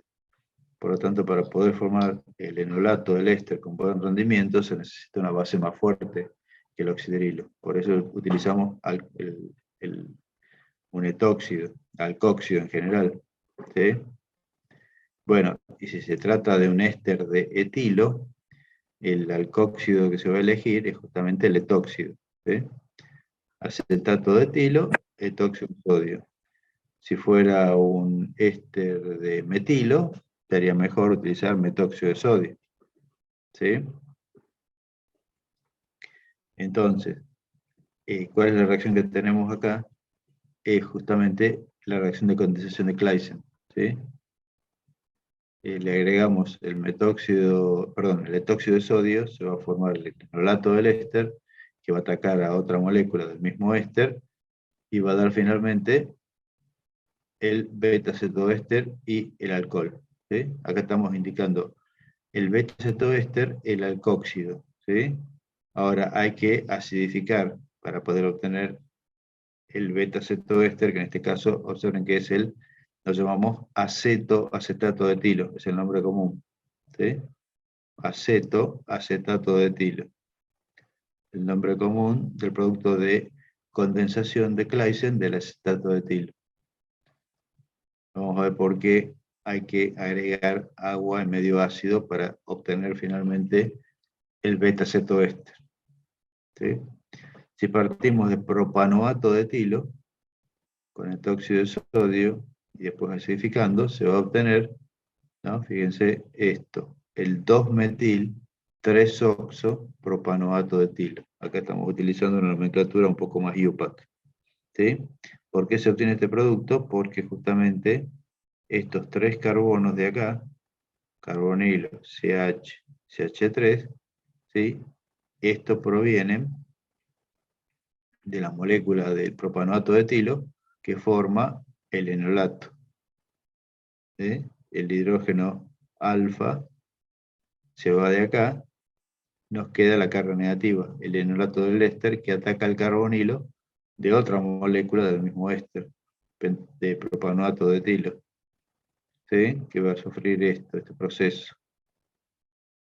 Reordenamiento del intermediario tetraédrico y eliminación del alcóxido. ¿Sí? Bueno, entonces cualquier éster puesto en contacto con el alcóxido correspondiente va a permitir preparar el beta-cetoéster. ¿Sí? Los beta-cetoésteres tienen su utilidad sintética, como tales no tienen mucha utilidad, pero sirven como sustrato para otras reacciones que permiten ir aumentando el tamaño de la cadena, pero bueno, lamentablemente no nos da el tiempo para discutir esas reacciones de alquilación de beta-cetoésteres, descarboxilación, bueno, toda una serie de reacciones muy interesantes que permiten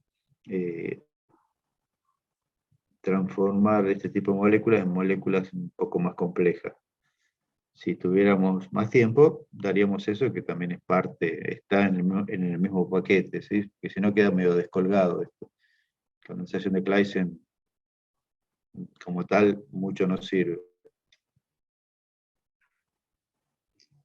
Pero bueno, son las limitaciones de tiempo que tenemos. Pero lo importante es que entiendan esto. Si entendieron la reacción aldólica, la condensación aldólica, la condensación de Claisen también es un poco más de lo mismo. Bueno, entonces vamos al detalle del mecanismo, ¿sí? En la primera etapa, el alcóxido va a tomar un protón del carbono alfa al carbonilo. Y ahí se va a formar el enolato del éster. ¿Sí? Como también pasa con las cetonas y los aldehídos, este equilibrio está desplazado hacia la forma cetónica, digamos, entre comillas. ¿Sí? El enolato del éster está en menor proporción que el carbonilo. Una vez formado el enolato del éster, acá vemos la estructura estabilizada por resonancia, ¿no? La carga negativa sobre el carbono, la carga negativa sobre el oxígeno. Este enolato se va a adicionar nucleofílicamente al carbonilo de otra molécula, y ahí va a formar el intermediario tetraédrico. ¿Sí? Lo que veíamos recién, enolato que ataca el carbonilo de otra molécula, para el electrón que viene por acá, intermediario tetraédrico. ¿Sí? Este intermediario tetraédrico se puede ahora descomponer, o dicho de otra manera, reordenar. Un par de electrones va a venir para acá, como está indicado, y este par de electrones se va sobre el oxígeno del alcohol, y entonces se pierde el alcóxido. Esa sería la etapa 3. La eliminación del grupo saliente alcóxido. ¿Sí? Como decíamos, par de electrones viene para acá, se rompe este enlace. ¿Qué queda acá? El carbonilo. Y esto, como se fue, como alcóxido. Y acá tenemos el beta-cetoéster. ¿Sí? Ahora, este beta-cetoéster está en medio básico. Y este hidrógeno, fíjense, es un hidrógeno ácido. ¿Sí? Porque está en alfa a este carbonilo y está en alfa a este otro carbonilo del grupo carboxilo. ¿Sí? Entonces, si vamos para atrás, vamos a ver los valores de pK. ¿Sí? Por ejemplo, acetato de etilo tiene un pK de el hidrógeno en alfa de 25. Pero si se formó el acetato de etilo, este hidrógeno es más ácido que este. Este tiene un pK de 10,7.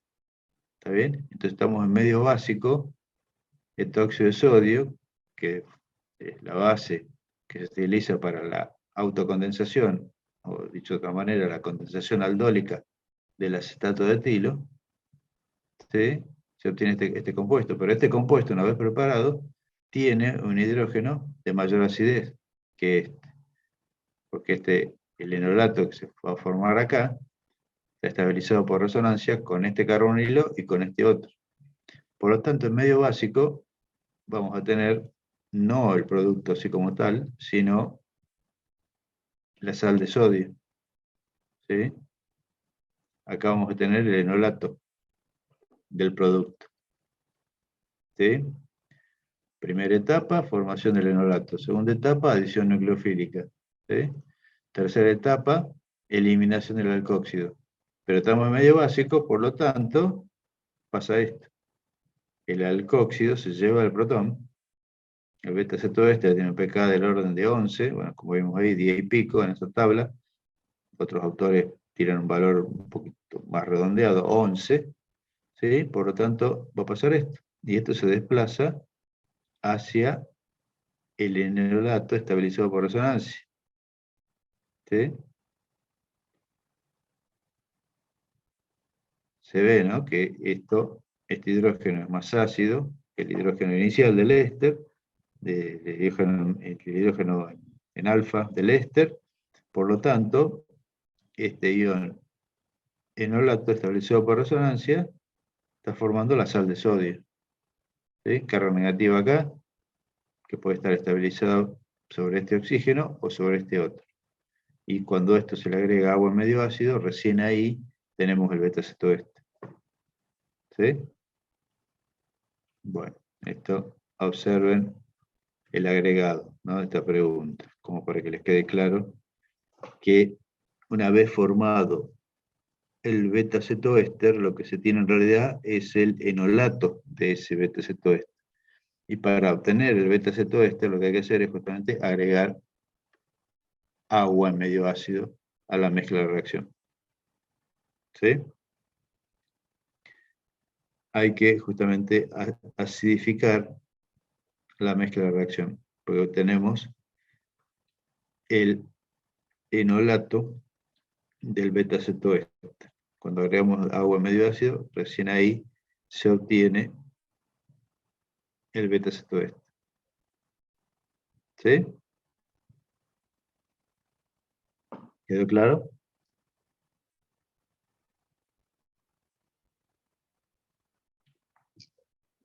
¿Se entendió? Sí, profe. Bien. Bueno. Entonces, puede haber también reacciones de, así como había aldólicas cruzadas, podemos ver Claisen cruzadas. ¿Sí? Y en este caso, para que la reacción sea sintéticamente útil, como en las aldólicas cruzadas, se trata de tomar un sustrato que no tenga hidrógeno en alfa. ¿Sí? Entonces, en caso de los ésteres, puede ser, por ejemplo, un éster derivado del ácido benzoico, un benzoato, un éster derivado del ácido fórmico, un formiato, otro éster derivado del ácido oxálico, el oxalato. Todos esos ésteres no tienen hidrógeno en alfa. Entonces van a funcionar solamente aportando el carbonilo.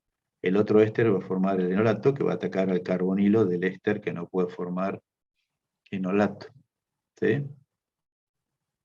Entonces, acetato de etilo en presencia de tóxido de sodio, el enolato va a atacar al carbonilo, se forma el intermediario tetraédrico, que elimina finalmente alcóxido, se tiene el enolato del compuesto, y como se agrega agua medio ácido, el enolato del beta-cetoéster, pero como se agrega agua medio ácido, al final de todo, vamos a tener el benzoil acetato de etilo. ¿Sí? Condensación de Claisen cruzada. Esto viene del acetato de etilo, este es el carbono que forma el enolato, y el carbonilo del éster, que no puede formar enolato, que en este caso es el benzoato de etilo. ¿Sí? Esta reacción procede con buen rendimiento. Bueno, una acetona también se puede utilizar para dar beta-dicetona. ¿Sí? Entonces, en este caso, fíjense que estamos utilizando la cetona como fuente del enolato que va a atacar al carbonilo del éster. ¿Sí? Es una especie de también Claisen mezclada con aldólica, ¿sí? Un poco de todo. Porque esto forma el enolato y ataca el carbonilo. Y bueno, se elimina el grupo alcóxido, se forma, fíjense, la beta-dicetona. La beta-dicetona también tiene un carbonilo en alfa a ambos carbonilos, que es más acídico que este y que este. Por lo tanto, en medio básico, esto va a estar como enolato. Para recuperar la beta-dicetona hay que acidificar el medio. ¿Sí?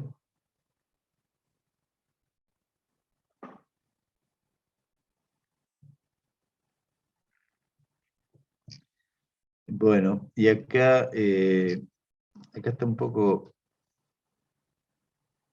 discutible qué es lo que se adiciona lentamente, ¿no? Porque podemos pensar, fíjense que sabemos que las cetonas no dan una aldólica con facilidad, ¿sí? La autocondensación de la ciclohexanona va a ser algo poco probable. O sea, se puede dar, pero el equilibrio va a estar desplazado hacia la forma de la acetona. El acetato de etilo puede dar condensación de Claisen en este medio, ¿sí? En presencia de tóxido de sodio. Entonces, se requiere que la reacción principal sea esta, quizás haya que hacer al revés de lo que está indicado acá. ¿Sí? Acá está medio confuso esto. Porque fíjense que si uno tiene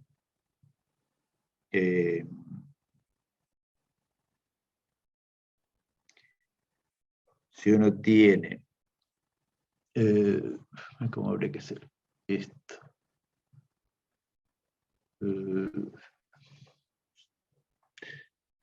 Si tenemos esto, claro, así habría que hacer. Tenemos esto, ¿no? La ciclohexanona, en presencia de la base del etóxido de sodio.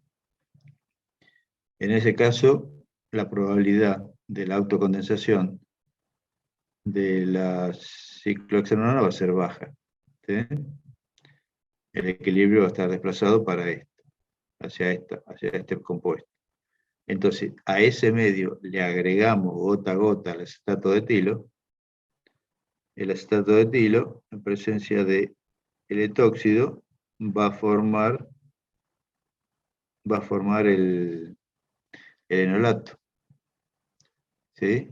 Y este enolato va a reaccionar preferentemente con este carbonilo. Ah, no, perdón, es al revés. No, al revés, claro, porque Eso le iba a decir, profe, el acetato de etilo estaría en exceso ahí, ¿no? claro, acá tiene que estar, claro, pasa que si está en exceso, también tenemos, y le agregamos la base, tenemos el riesgo de que dé la autocondensación, la Claisen.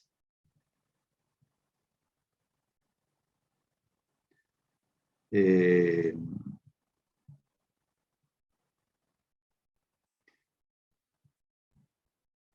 y acá necesitamos, no, bueno, está bien, pero si esto está en presencia de tóxido, puede estar formando el enolato, que después cuando ingrese este reactivo, ¿sí? Este enolato va a atacar a este.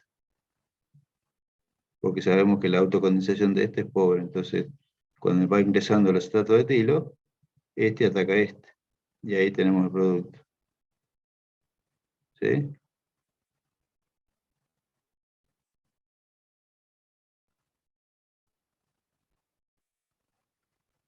Porque bueno, la otra posibilidad es ir agregando lentamente este junto con la base. O sea, tener el acetato de etilo, y al acetato de etilo se le va agregando una solución de la ciclohexanona en presencia de tóxido de sodio. ¿Sí? Entonces ahí sí se va a estar formada en esa solución el enolato de la ciclohexanona, que va a encontrar un exceso de acetato de etilo. Ahora, ahí la entendí. No sé si me siguieron. Ahora lo vamos a marcar para que quede claro. La solución inicial es esta. Tenemos esta mezcla. ¿Sí? Esa mezcla, ahí en esa mezcla, la autocondensación de la ciclohexanona está desfavorecida, porque sabemos que no sucede, ¿sí? O sea, el carbonilo es poco reactivo, entonces en el equilibrio predomina la ciclohexanona. Y esa solución se la vamos agregando gota a gota al acetato de etilo. ¿Está bien? Entonces de esa manera, esto está formando enolato. El enolato encuentra un exceso de este carbonilo. Y ahí entonces se produce este ataque. Y de esa manera evitamos la autocondensación del acetato de etilo, ¿sí? Agregando esta solución gota a gota. Esa es la idea. Porque si yo pongo acetato de etilo en presencia del etóxido, tengo la competencia de la formación del producto de autocondensación, del beta-cetoéster. ¿Está bien? ¿Quedó claro? ¿Sí? Sí, profe. Bien. Bueno, entonces disculpen la confusión, pero ahí finalmente terminé de entender cómo hacíamos ese agregado. Bien. Y acá también otro ejemplo relacionado, ¿sí? Tenemos benzoato de etilo, un éster que no puede formar enolato, y acetofenona. Enolato acá, que ataca acá. Entonces tenemos la beta-dicetona. Y las beta-dicetonas también son interesantes porque, como les decía, hidrógeno en alfa, ambos carbonilos, acídicos. Entonces acá también se pueden seguir haciendo reacciones de alquilación. Se puede formar el enolato de este compuesto, y acá tenemos un nucleófilo que puede atacar un halogénuro de alquilo. Entonces podemos poner una cadena alquílica unido a este carbono o unido a este carbono. ¿Sí? Bueno, y después sigue su ruta. Hay muchas reacciones que se pueden hacer así. Pero bueno, todo lo que se llaman reacciones de eh, síntesis acetoacética, síntesis malónica, ¿sí? Que hay una etapa finalmente de descarboxilación, se va a un carbono como dióxido de carbono, pero bueno, ya no nos da el tiempo para ver todo eso. Bien, y finalmente una condensación de Claisen intramolecular, que tiene el nombre particular del científico que la puso a punto, que es Dickmann, ¿sí? Pero no es otra cosa más que una Claisen intramolecular, cuando se pueden formar anillos de 5 o de 6 miembros. ¿Sí? Se tiene el éster de un ácido dicarboxílico. ¿Sí? Hay muchos ácidos dicarboxílicos que tienen nombres comunes, son compuestos naturales, como el ácido adípico, por ejemplo. Dice que el ácido adípico es 1, 2, 3, 4, 5, 6. ¿No? 2, 4, 6. El ácido dicarboxílico de 6 carbonos tiene nombre común, ácido adípico. Entonces tenemos el adipato de dietilo, no es otra cosa que un 1,6 diéster. Entonces, el hidrógeno alfa de un carbono, alfa al carbonilo, a uno de los carbonilos, va a formar el enolato que ataca al carbonilo de otro. Medio básico de tóxido de sodio, enolato, producto de condensación. ¿Sí? Acá vemos el enolato, ataca acá. Se va a formar el intermediario tetraédrico, que después se reordena. Eliminación del alcóxido. ¿Sí? Y agregar agua medio ácido para justamente formar el beta cetoéster cíclico, ¿sí? Porque si no, la primera etapa de la reacción, este hidrógeno que está acá, es un hidrógeno alfa a ambos carbonilos, por lo tanto, tiene más acidez que el hidrógeno alfa inicial. Entonces hay que acidificar para poder obtener, en este caso, el beta cetoéster cíclico. ¿Sí? Como les decía, esto es interesante cómo sigue, ¿sí? Porque, por ejemplo, acá en este compuesto se puede hacer una hidrólisis del éster en medio ácido y se termina con el ácido, con el beta-ceto ácido, ¿sí? Y un beta-ceto ácido, cuando se calienta, se descarboxila. Ya se rompe este enlace y todo este carbono se va como dióxido de carbono. ¿Y qué se obtiene finalmente? La ciclopentanona. ¿Sí? Es un método muy interesante para preparar cetonas cíclicas, por ejemplo. ¿Sí? Pero bueno, no entramos en los detalles. Simplemente se los menciono para que vean que esto que parece ser algo que, bueno, ¿y qué hacemos con esto? Queda ahí, pero no, se puede hacer algo mucho más se puede hacer. Se puede hidrolizar, se tiene el ácido, se descarboxila el ácido, y se tiene un compuesto muy difícil de preparar por otros métodos, ¿sí? Una ciclopentanona, o una ciclohexanona, llegado el caso de un ácido dicarboxílico de 7, por ejemplo este, ¿sí? El ácido, nombre común, pimélico. 1, 2, 3, 4, 5, 6, 7. Pimelato de dimetilo, es un 1,7 diéster. Condensación de Dickmann, ¿sí? O sea, la Claisen intramolecular. Enolato que ataca el carbonilo del otro extremo. Se forma la unión carbono-carbono, ¿sí? Se elimina el tóxido y se acidifica y se tiene el beta cetoéster cíclico, ¿sí? Entonces, como les decía, si esto después se hidroliza, ¿no? Si esto se hidroliza, esto se va y terminaríamos con acá el OH, ¿no? Pasamos al ácido. Pasamos al ácido y después tenemos el beta-cetoácido. Y ese beta-cetoácido, calentándolo, ¿sí? Se rompe este enlace, se va todo esto como dióxido de carbono. ¿Y qué se obtiene? Esto. La ciclohexanona. En la misma secuencia de reacciones acá, como les decía, daría la ciclopentanona. ¿Sí? Compuestos difíciles de preparar por otro medio. Incluso podríamos, antes de hacer esto, hacer una reacción acá, ¿sí? Una reacción de alquilación, como les decía. Si a este compuesto lo trato con base, con el tóxido de sodio, voy a tener el enolato. Ese enolato es un nucleófilo. Entonces, acá puedo unir un R, cualquiera, primario generalmente, ¿sí? Para que sea la reacción con más rendimiento.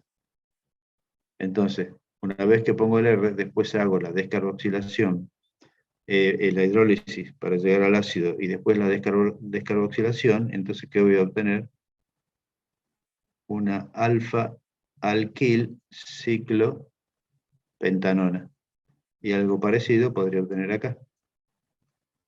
Una alfa-alquil ciclohexanona. ¿Sí? Bueno, otro tipo de herramienta adicional que se puede tener para sintetizar compuestos de complejidad creciente, ¿sí? Pero bueno, esto se los cuento así a título informativo nada más, ¿no? Para que sepan que existen más posibilidades, pero no profundizamos en esto, ¿no? De hecho, no hay ningún ejercicio en la guía. En algún momento discutíamos estos temas también en otros cuatrimestres, pero bueno, tuvimos que acotar, y acotamos hasta este punto, ¿sí? Bueno, ¿alguna pregunta? Esto creo que era lo último. ¿Alguna pregunta que quieran hacer? Antes que cortemos.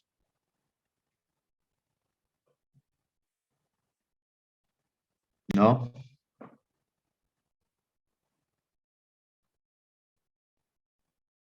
¿No Por hay mi parte, preguntas no, por ahora? profe. Bueno, vamos a hacer una cosa entonces. Vamos a cortar y después 11:15. Faltan casi 5 minutos para las 11. Cortamos acá y 11:15 seguimos y vamos a ver algunos ejercicios de la guía de problemas, ¿sí? Que por supuesto lo vamos a continuar el viernes que viene y ahí vamos a hacer clase de consulta por todas las dudas que tengan para el parcial de la semana próxima. ¿Está bien?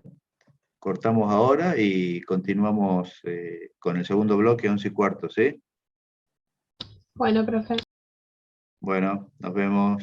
Hasta luego.